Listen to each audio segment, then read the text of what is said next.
Hey, how we doing everybody? This is Chris Duffy. I'm a commercial real estate advisor and investor based out of Tampa, Florida. And today I just want to make a video going over how to buy commercial real estate. So I'm more or less just going to go through the bullet points here because you could read 1,000 books about this and there's 1,000 other videos and I could take 3 hours going through all this.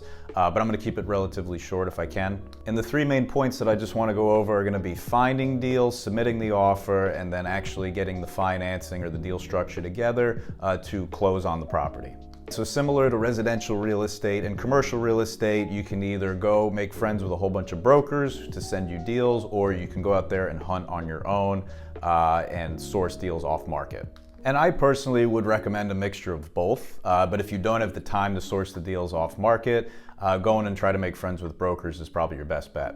So what you want to do first and foremost is get clear on what type of commercial real estate you want to buy. So commercial real estate is kind of a catch-all for either investment grade real estate or real estate that's just used for business purposes, okay? It's retail, office, industrial, multifamily, special use.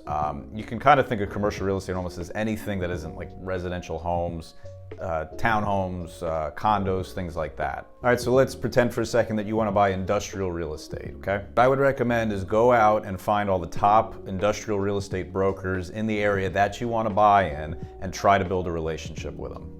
If you're going to take the two-prong approach and go try to source some deals on your own, what I would recommend you do is get a subscription to some good software like CoStar, Reonomy, Crexi, there's a few others, and then you can even go into county data and pull specific lists related to what type of real estate you want to buy. Again, let's say industrial. You go and you say, hey, show me a list of all the industrial real estate in the X given area, and start prospecting to those specific properties. Okay, so now let's say you actually find a deal. So how do you submit an offer on the deal?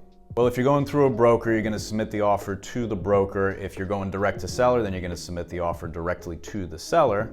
And most people submit their offers in the form of what's called an LOI, a letter of intent. Letters of intent are common in commercial, but not really in residential. So a letter of intent, all that really is, it's typically a 1 to 2 page non-binding proposal, if you will, that outlines the general terms that you are willing to purchase the property at.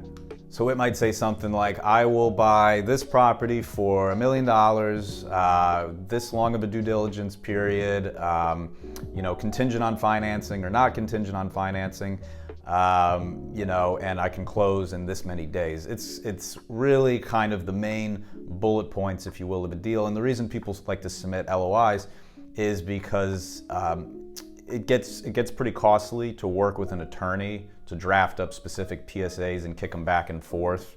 PSA, purchase and sale agreement, and kick them back and forth. So an LOI is kind of like, it's like a little barometer, so to speak, to know if there's even a deal on the table before you go and spend a bunch of money on an attorney putting a formal contract together.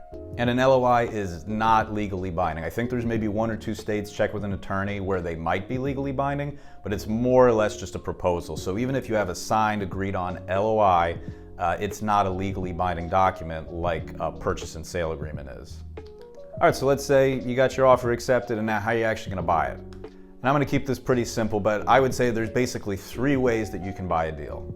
Buy it yourself with your own hard-earned money, buy it with partners, or buy it creatively. If you're buying it yourself, that means you've saved up enough of a down payment, which typically in commercial ranges anywhere from 25 to 40% down, so it's higher than residential. You go to a traditional bank and the bank underwrites both you and the property, meaning that the property gives off enough cash flow for them to loan on it, plus you have the financial wherewithal that they feel comfortable loaning to you. Only so many people have enough money to buy commercial real estate completely by themselves, so I would say 8 out of 10 deals that I see get done, usually there's more than one partner on the deal.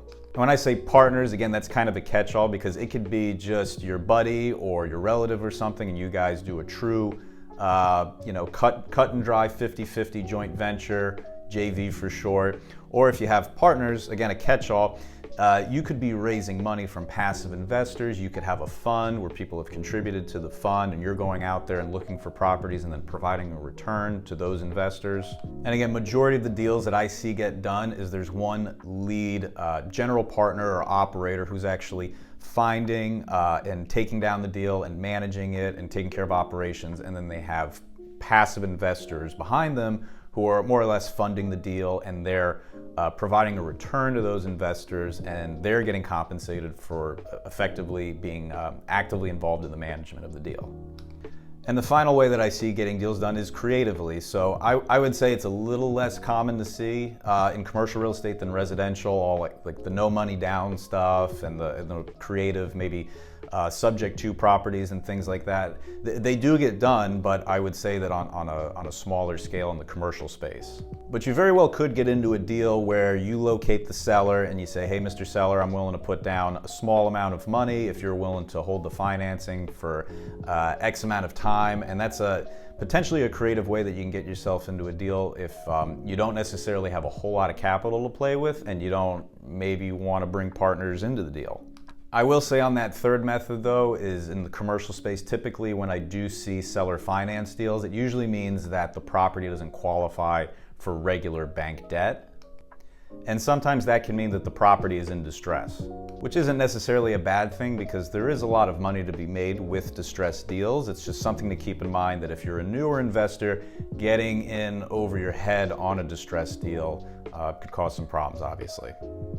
So again, this was very high-level boilerplate ways to just buy commercial real estate. I hope you found this helpful. Please feel free to get in touch if I can answer any questions, and thank you for watching.